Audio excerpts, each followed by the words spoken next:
Bear market exactly होती क्या और उसमें क्या बिहेवियर होता है? पिछले 50 साल की 40 साल की हिस्ट्री निकाल लीजिए, सेंसेक्स ने शायद कोई भी साल में 12 या 13% एग्जैक्ट रिटर्न दी। One golden rule which people don't know, markets are always and in bear markets stocks return to their rightful owners. पहला रूल अगर आपको वेल्थ बनाना है ना, you have to have faith in the future. Pepsi Yes. was the second largest brand after Coke in US. Correct. And today it's not even in the top 4. Steve Jobs बोलते हैं कि you have to be crazy enough to change the world. If you are not crazy enough, you can not change the world. तो क्या मैं इस 25,000 की तनख्वाह से 10 करोड़ के नंबर तक पहुंच सकता हूँ? तो अगर आज हम सबको इंडिपेंडेंट बनना है तो हमें ये 25 साल आने वाले जो 22 साल 2025 टू 22 ईयर्स, तो 22 साल का हम सबके पास गोल्डन मौका है। तो जितना आप इनकम से कमा सकते हो और इनकम को 12% कंपाउंडिंग पे और 15% की स्टेप अप करके हर इंसान 10 करोड़ बना सकता है। तो लेट्स से मैंने गोल्ड फाइनल कर लिया और मुझे ऐसा लगता है कि मेरे गोल के हिसाब से मेरे पास लंबा समय है, मैं पैसे डाल सकता हूँ। मैंने तय किया है कि मैं तो क्या एक आम इन्वेस्टर को थीमेटिक फंड्स में पैसा डालना चाहिए? तो सर आज अगर एक नए इन्वेस्टर को फैक्टर फंड्स को थोड़ा समझना है करेक्ट, तो क्या उसको उसमें डैबल करना चाहिए और अगर करना चाहिए तो कितने अमाउंट के साथ करना चाहिए? for good lot of people, if you want to start, you should go with a combination of we have two lives. The second life begins when you know that we have just got one life. So you know. So why not live that? We don't manage your money, we manage you. We Wow. manage your behavior, right? तो problem क्या है, सारी दुनिया सिक्लिकली सोचती है। Market बढ़ गए हैं तो खुश हो जाते हैं, मार्केट घट जाते हैं तो निराश हो जाते हैं। सितंबर के बाद से 6 महीना मार्केट गिरे तो काफ़ी लोग निराश हो गए और हाईएस्ट SIP स्टॉपेज हमने देखा। We have moulded ourselves to think counter cyclically. जब मार्केट ऊपर जाते हैं हमें खुशी बिल्कुल नहीं होती है। Okay. हम उल्टे मतलब हमें मज़ा नहीं आता क्योंकि हमारा नेक्स्ट इंस्टॉलमेंट हाई रेट पे जा रहा है। और जब मार्केट्स नीचे आते हैं हमें बहुत खुशी होती है। And I always believe, and Warren Buffett का ये कहना है कि अगर नेक्स्ट 10-12 साल में 15 साल में आप बहुत पैसा कमाने वाले हैं और पैसा डालने वाले हैं, you don't want the markets to go up. और हमारे सारे व्यूअर्स यंग व्यूअर्स हैं, 40s में, 50s में, 30s में, जिनके पास 10, 15, 20 साल का इन्वेस्टिंग पीरियड है, एक्यूमुलेशन पीरियड है। You should be very happy if the markets are going down. तो जब मार्च में अप्रैल 7 को बॉटम बनाया जी, सो हम क्या फॉलो करते हैं संजय जी? बहुत सिंपल है और ये हमारे व्यूअर्स को भी बहुत काफ़ी काम आएगा। जनरली आप इन्वेस्टर्स आप देखिए 2-3 म्यूचुअल फंड, 4 म्यूचुअल फंड में डालते हैं पैसा, multi cap, flexi cap, small cap. Technically you about the entire market, technically तो NSE 500 should be your right benchmark. तो मैं निफ्टी 50 ट्रैक नहीं करता हूँ या स्मॉल कैप भी ट्रैक नहीं करता हूँ, निफ्टी 500 ट्रैक करता हूँ। मेरा डेफिनेशन ये था कि निफ्टी 500 जब तक 20% से ज़्यादा नहीं टूटे तब तक मुझे अपना 1 रुपया नहीं डालना है, वो लमसम नहीं करना है। सो मेरी जो SIP जा रही है वो ऑटोमेटिकली टाइमिंग कर रही है। तो जो मैं 30-40 लाख की जो पर मंथ जा रही है वो जब सेंसेक्स ये निफ्टी 500 15% टूटा, 10 टूटा, फिर 15 टूटा, फिर 18 तक गया, तो ऑटोमेटिकली वो जो SIP डेट्स जा रही थी उसमें टाइमिंग हो रही थी जी। तो मैंने दिमाग नहीं लगा, बोला कि छोटा मोटा पैसा छोटे फॉल्स में जाने दो। अपने को कब जागना है, when should we wake up and see कि नाउ कुछ अब थोड़ा समझ में आ रहा है, वॉज 20%। 20% टेक्निकल अगर हम डेफिनेशन ले तो इसको बेयर मार्केट बोलते हैं। अगर ऑल टाइम हाई से मार्केट 20% से नीचे आ गया, it's called bear market. Investing का गोल्डन रूल फाइनेंस 101 क्या है? Buy low sell high. ये 4 साल के बच्चे को भी आप बोलोगे ना तो उसको समझ में आ जाएगी। आप अपनी दादी माँ को भी बोलोगे ना तो समझ में आ जाएगी। बाय लो, सस्ता खरीदो महंगा बेचो। जी। हम दुकानदार हैं जो बिजनेसमैन, वो क्या करते हैं? सस्ता खरीदते हैं महंगा बेचते हैं। बट हम खाली स्टॉक मार्केट में उल्टा क्यों करते हैं?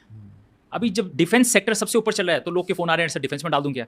अभी गोल्ड टॉप पे चल रहा है। कल मेरे क्लाइंट का फोन आया, मेरे बच्चे लोग गोल्ड में डालना चाहते हैं। बोला सर अभी जागे हैं वो, इतने साल नहीं जागे, अब उनको 20-25 लाख रुपए गोल्ड में डालना है। फोमो हो रहा है। फोमो हो रहा है, उनको लगता है ये साइकिल चलती रहेगी।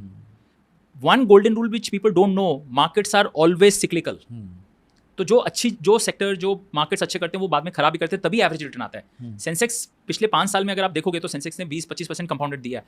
तो आने वाले 5 साल एक्चुअल में खराब होने वाले हैं। You can't expect 20% return going forward, it has to give you below 10% return, तब जाके एवरेज 14% होगा लॉन्ग टर्म का। श्योर। तो ये आपको डे 1 में मानना जरूरी कि ये सिक्लिकल है। जब खराब टाइम आता है बी एग्रेसिव। तो मेरे लिए बार मेजरली FD में इन्वेस्ट किया है और फिक्स्ड रिटर्न इंस्ट्रूमेंट्स इंडियंस के बहुत पसंदीदा है। कहा जाता है कि अगर हमारा 100 रुपए का इन्वेस्टमेंट है तो उसमें करीबन 50 रुपए के 40-50 रुपए के आसपास तो FD है। यस। तो क्योंकि FD में 6-7% आपको सालाना मिलते जा रहा है, कोई रिस्क नहीं लगता, तो सेम एक्सपेक्टेशन उनकी स्टॉक मार्केट से भी होती है। बिल्कुल, क्योंकि उन्होंने they are used to guaranteed returns, चाहे PPF हो, चाहे पोस्ट ऑफिस गवर्नमेंट की सारी स्कीम्स हो। अच्छा, गोल्ड में भी उनको लगता है कि गारंटेड आता ही है, प्रॉपर्टी में भी उनको लगता है गारंटेड आता ही है। खाली एक स्टॉक मार्केट है जहाँ उनको लगता है गारंटेड नहीं आता है। बट लोग ये भूल जाते हैं कि गारंटेड रिटर्न दुनिया में कहीं नहीं है। FD में भी जो गारंटेड रिटर्न है वो उस टाइम पीरियड के लिए ही है। आपने अगर 1 साल की FD की है तो 1 साल बाद रेट्स चेंज हो जाते हैं।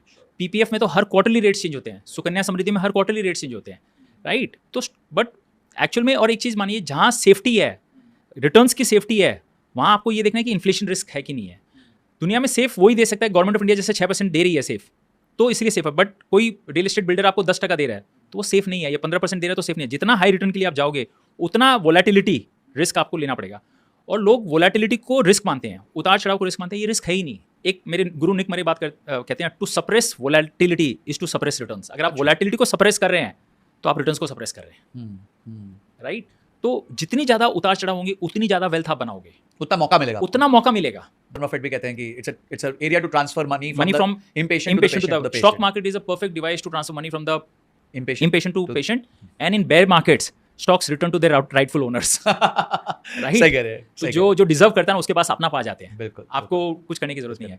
तो मैंने पिछले 5 साल में मैंने लास्ट परचेज किया था 2020 में, हेवीली बाइंग की थी, और 5 साल में मैंने कोई हेवीली बाइंग नहीं की है।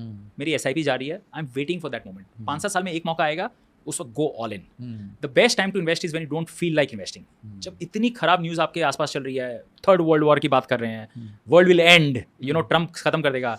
एक चीज़ और हमेशा याद रख लो, world never ends, world always seem to be ending. हर बार लगता है कि वर्ल्ड एंड हो जाएगा, बट वर्ल्ड होगा तो एक ही बार एंड होएगा, फिर उसके बाद हम पॉडकास्ट भी नहीं कर पाएंगे, right. That will be the final. 75% of them are entrepreneurs. तो आज मैं जो ये बहुत लोग मुझे बोलते हैं 30 लाख SIP, ये आई डोंट टेक प्राइड कि मैं 30 लाख की SIP कर रहा हूँ, उससे है उसका रिजल्ट तो 20 साल बाद आएगा। उस दिन आई फील प्राउड कि जो मैंने 30 लाख डाले हैं। I just want to give what is the idea of this show. The idea of this show is not कि सबको 30 लाख की SIP करनी है। The idea of this show is not सबको 100 करोड़ करना है। आप 3,000 रुपए SIP करो। एग्जैक्टली। द आइडिया इज मैंने जो मेरी 10,000 रुपए की SIP चालू की थी, आज 15 साल तक अनइंटरप्टेडली मैंने की है। उस SIP मैंने संजय जी 1 रुपया ऐड नहीं किया, 1 रुपया डिलीट नहीं किया, टॉपअप नहीं किया, कभी निकाला नहीं है। That was my first SIP। I wanted to leave it untouched. You know why? Because that would serve me as a mirror of my life. कि 5,000 की SIP, यानी 5 2 फंड लिए, 10,000 की SIP मैंने अब तक 18 लाख रुपए डाल दिए हैं 15 साल में। 1,20,000 इंटू 15 18 लाख। आज उसकी वैल्यू 87 लाख हो गई है। Beautiful, wow. एक फंड ने 18.91 का दिया, एक फंड ने 21.2 का दिया, एवरेज इज 19 19.5% रिटर्न। उतार चढ़ाव सब आ गए हैं उसमें। ना मैंने गवर्नमेंट को 1 रुपया टैक्स दिया उसमें, राइट। मतलब जो टैक्स का पैसा था वो भी कंपाउंड हो रहा है, वो भी कंपाउंड, वो सिर्फ तब लगेगा जब आप उसको विड्रॉ करोगे। और वो लोग समझते नहीं है कि जो आपने टैक्स नहीं भरा है 15 साल में, उसकी कंपाउंडिंग कितनी है। आप FD करते हो, हर साल सरकार को टैक्स देना पड़ता है, चाहे आप वो पैसा ड्रॉ डाउन करो कि नहीं करो, राइट। तो इसमें पूरी कंपाउंडिंग हो रही है।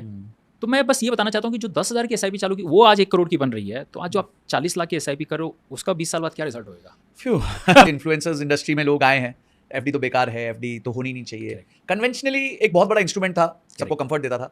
तो क्या एक्चुअली FD का कोई यूज केस बचा है, या FD का यूज केस है ही नहीं? FD का यूज केस है, एक ही यूज केस है कि अगर आपके गोल्स 6 महीने 12 महीने 1 साल 2 साल 3 साल तक के गोल्स हैं, शॉर्ट टर्म गोल्स हैं, तब आप इक्विटीज में डैबल मत करो।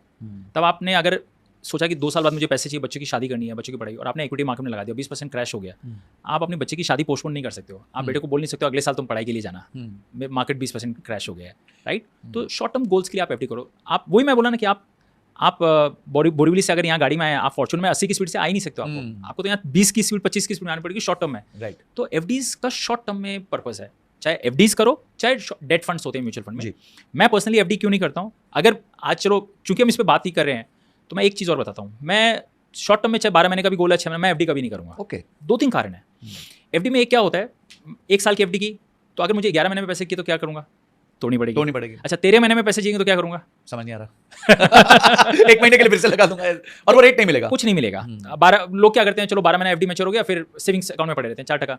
डेट म्यूचुअल फंड्स में मैं जिस दिन चाहूँ जितना चाहूँ उतना निकाल सकता हूँ, बाकी पैसे 7-8 जो भी है उस रेट पे काम कर रहे हैं। एक दिन में पैसा आ जाता है, पहली बात। दूसरी बात, आपके पास 5 करोड़ आपको 1 साल बाद चाहिए, आपने कोई XYZ बैंक में डाल दिया, देयर इज स्टिल 1% चांस की बैंक डिफॉल्ट हो सकती है।